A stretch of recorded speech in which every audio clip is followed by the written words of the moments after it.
We're about to dive into a story that sits at a really chilling crossroads of mental illness, childhood friendship, and, the internet's darkest corners. This is the story of how a fictional ghost story, basically a meme, bled into the real world with truly horrific consequences.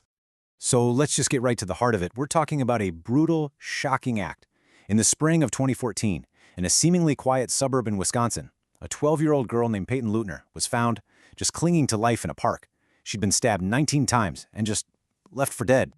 And here's the part that is just so deeply disturbing. The people who did this weren't strangers. They were her 12-year-old classmates, Anissa Weir and Morgan Geyser, two girls that Peyton thought were her closest friends. So the question that just hangs over this entire awful case is, why? Why would they do this? The answer the girls gave to the police was something that sounds like it's straight out of a horror movie. They said they did it to please a fictional character they found online, the Slender Man. Okay, so to really understand how this could even happen, we have to go back and reconstruct the events of that day. And it all started with something as innocent and normal as a sleepover. The attack took place the morning after a sleepover from Morgan's birthday. They told Peyton they were going to play a game of hide and seek, and they used that as a pretense to lure her into a wooded area. Peyton had absolutely no idea that this game was something they had been planning for months. 19. Just let that number sink in for a second. That's how many times Peyton was stabbed with a kitchen knife. Doctors would later say that one of the wounds missed a major artery right near her heart by less than a millimeter. After the attack, the girls just left. They were convinced Peyton wouldn't survive, but in this incredible, almost unbelievable act of will, she literally dragged herself out of the woods and onto a bike path. That's where a passing cyclist found her and called 911, and that call is what saved her life. So who is this monster that could inspire such a real and horrific crime? To get that, we need to understand how this digital boogeyman even came to exist in the first place. Believe it or not, Slender Man started back in 2009 as a simple entry in a Photoshop contest. A user named Eric Knutson created these two really eerie images of a tall, faceless man in a suit, just lurking behind children. He posted them and, well, the internet did the rest. The character went totally viral, and a whole universe of stories just exploded around him. And the engine that powered this whole thing was something called Creepypasta.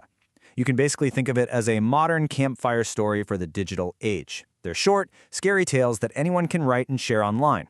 And it was through this kind of collaborative, open-source storytelling that the whole mythology of Slender Man was built, one terrifying piece at a time. And this brings us to the most important question of all, right? How did an online fiction, which most people knew was just a story, become so terrifyingly real for Anissa and Morgan?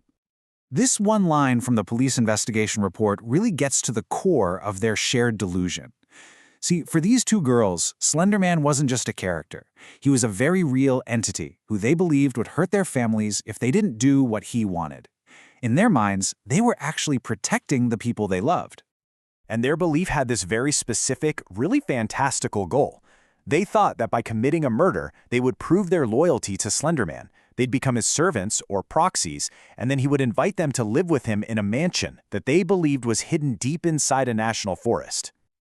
So what happened to the girls after they were caught? This brings us to the really complex legal and psychological fallout from the attack. Psychological evaluations quickly show there are very serious mental health issues at play. Morgan Geyser was diagnosed with early-onset schizophrenia, which is a severe condition that causes hallucinations and delusions. Anissa Weir was diagnosed with something called a delusional disorder, where her belief in Slender Man became this unshakable, all-consuming reality.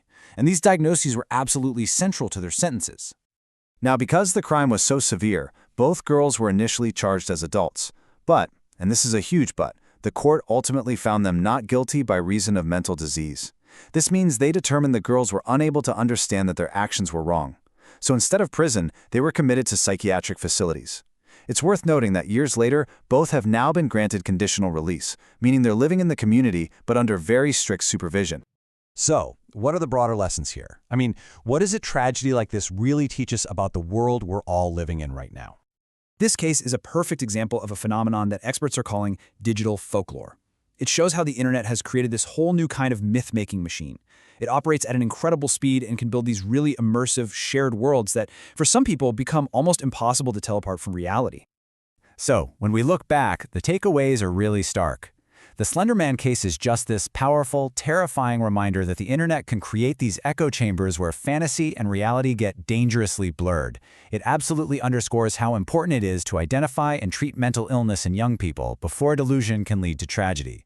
Really, it's just a chilling, cautionary tale for our digital age. And that leaves all of us with a final, really unsettling question to think about.